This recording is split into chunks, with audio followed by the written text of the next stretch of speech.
Around the world, fear rages and panic spreads. Fueled by chaos and confusion, the virus known as COVID-19 has caused a global pandemic and an uncertain future. 85% of the deaths that have occurred could have been avoided. What made the difference? Early treatment. There's a whole lot of lies here, like the origin of the virus. They literally weaponized the virus, and it produces the most toxic protein known to man.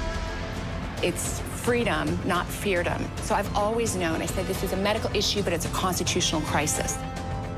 This vaccine should not have been injected into a single human in the first place.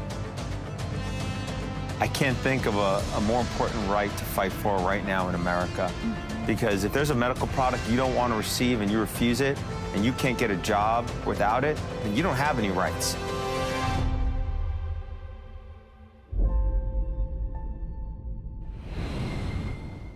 Dr. Bryan Ardis, welcome to the table. It is great to be here again. Wow, love the faces. You feel a little overwhelmed, I know, but it's going to be okay. Well, Dr. Bryan Ardis, yeah, for sure. He is a doctor, author who's helped thousands recover from the effects of COVID-19.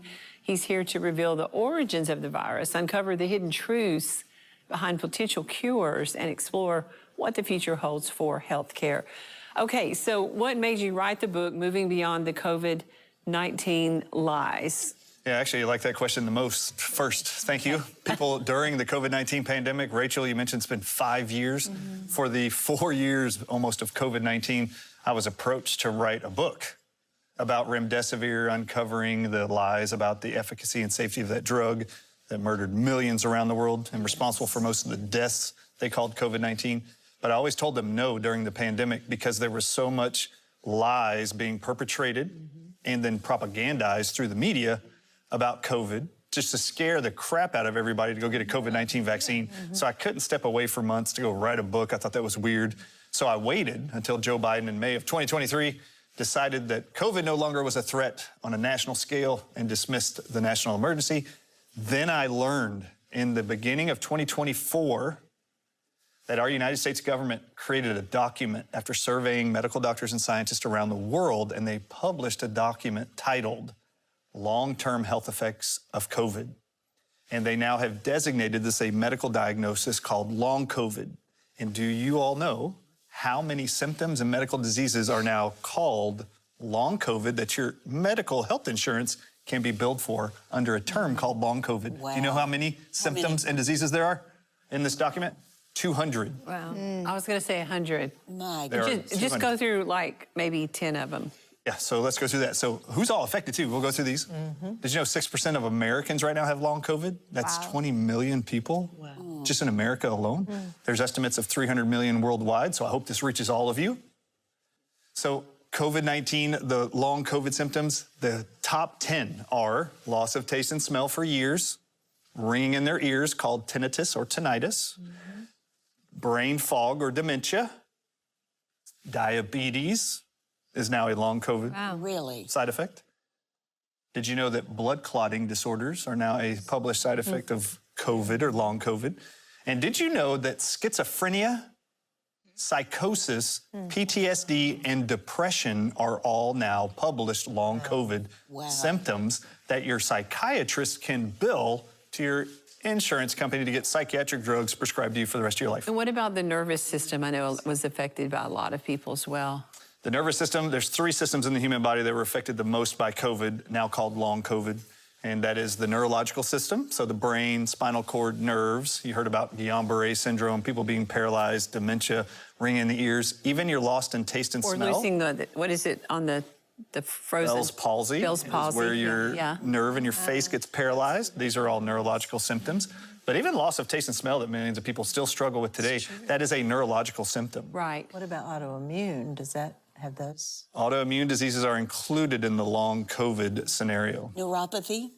Neuropathy is a big one. That's a neurological condition too, right? So neuropathy is inflammation and pain of the nerves in your body. So your neurological system was really affected by this. Yep. And now cancers. Have you not heard about turbo cancers? Returning cancers. Yep, and returning cancers. Wow. Now, are you saying that this is a result of having COVID or taking the COVID vaccine? This is 100% diagnosed long COVID is the diagnosis in parentheses. or italics. It is called long COVID. 200 symptoms make up long COVID, and the definition is you had to have had a mild case of COVID that you recovered from, but then these symptoms persist and get worse for years. And I need to tell the world something. You ready? Daystar audiences, table, did you know that they've published that the symptoms you're going to carry called long COVID, you will have for an average of 12.7 to 14 years? Wow. Wow.